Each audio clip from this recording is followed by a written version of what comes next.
NBR এর শাটডাউনের কারণে যে বন্ধ ছিল বেনাপোল পোর্ট, এখন আজকে সিদ্ধান্ত নেওয়ার পরে বেনাপোলের কার্যক্রম, ইন্ডিয়ান সাইডের গাড়ির যানজটের যে ঝামেলাগুলো ছিল পোর্টে স্বাভাবিকভাবে লোড আনলোড সবই হচ্ছে, সাথে কাস্টমসের অ্যাসেসমেন্ট সাইডে সুন্দরভাবে কাজ হচ্ছে। এখন মোটামুটি সব কিছু স্বাভাবিক হয়ে গেছে বেনাপোল। আমাদের এনবিআর কর্তৃক সম্পূর্ণ শাটডাউনের কারণে আমাদের ব্যবসায়িকরা অনেক ক্ষতিগ্রস্ত, কিন্তু আজকে সকালে তারা গতকালকে যখন তাদের শাটডাউন স্থগিত করছে, আজকে সকালে যথারীতি অন্যান্য দিনের নেই আমাদের মাছ রপ্তানি হয় প্রায় 6 গাড়ির মতো। পাশাপাশি অন্যান্য মালও কিছুক্ষণের মধ্যে আগরতলা বন্দরে প্রবেশ করবে। আমাদের রপ্তানি কার্যক্রম যথারীতি আগের তুলনায় আগের ন্যায় সচল আছে। রাজস্ব বোর্ডের এই কর্মচারী, কাস্টম আরও এবং অফিসারদের কলমবিরতিতে বাংলাদেশের রাজস্বর যে ক্ষতি হয়েছে এ পূরণের নয়।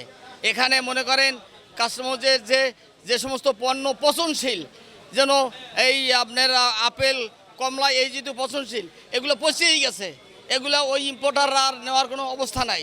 এবং চিটাঙে যে গার্মেন্টস আছে, এই গার্মেন্টসের যে ক্ষতি হয়েছে, যে গার্মেন্টসের একটা সীমাবদ্ধ থাকে, এতদিনের ভিতরে মাল আইনে এই মাল এতদিনের ভিতরে রপ্তানি করবে, সঠিক টাইমে রপ্তানি না করতে পারলে বায়ার অর্ডার ক্যান্সেল করে দেয়। কিন্তু এই তাদের এই কলমবিরতিতে অনেক অর্ডার ক্যান্সেল হয়ে গেছে, এতে অনেক গার্মেন্টস ধ্বংসের পথে বসবে। এবং গার্মেন্টস এমনকি চিটাং পোর্টে প্রত্যেকটা পণ্য আপনার 4 গুণ ডেমারিজ, এই 4 গুণ ডেমারিজ কে দেবে? এই 4 গুণ ডেমারিজ অবশ্যই যে মাল ছাড়ানোর পরে সম্পূর্ণ ডেমারিজটা সাধারণ পাবলিকের গায়ে উঠবে। এইটা কিন্তু রাজস্ব কর্মকর্তারা বা রাজস্ব এরা চিন্তা করে নাই।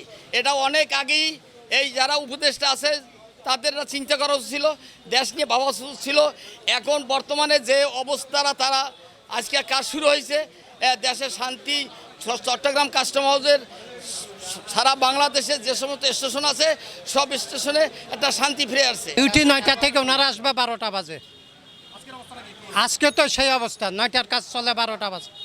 কলমবিরতি না, শাটডাউনের জন্য আমরা কাজ করতে পারি না। আজকে আমরা আসছি কাজ করার জন্য, এখন আসি অপেক্ষা করতে আছি, এখন সার্ভার নাই, একটা না একটা সমস্যা আছে। এবং কাস্টমস আছে 11টা 12টার পরে। কমপ্লিট শাটডাউনের পরে আজকে মোটামুটি কিছুটা কর্মচঞ্চলতা আসছে কাস্টম হাউসে, কিন্তু সার্ভারের ত্রুটির কারণে আমরা কাজ করতে পারতেছি না। আমাদের সরকারের যে রেভিনিউ আহরণের বিষয়টা যথাযথ হচ্ছে না, আপনার ওই সার্ভারের ত্রুটির কারণে সার্ভার হ্যাঙ্গিং অবস্থায় আছে। তো এই অবস্থায় আমি মনে করছি যে অতীতের নাই এই ধরনের শাটডাউন কর্মসূচি যাতে আমাদের এই ধরনের না হয়। কারণ হলো আমাদের অর্থনীতিতে বিশাল বড় ধরনের একটা ধাক্কা আসে।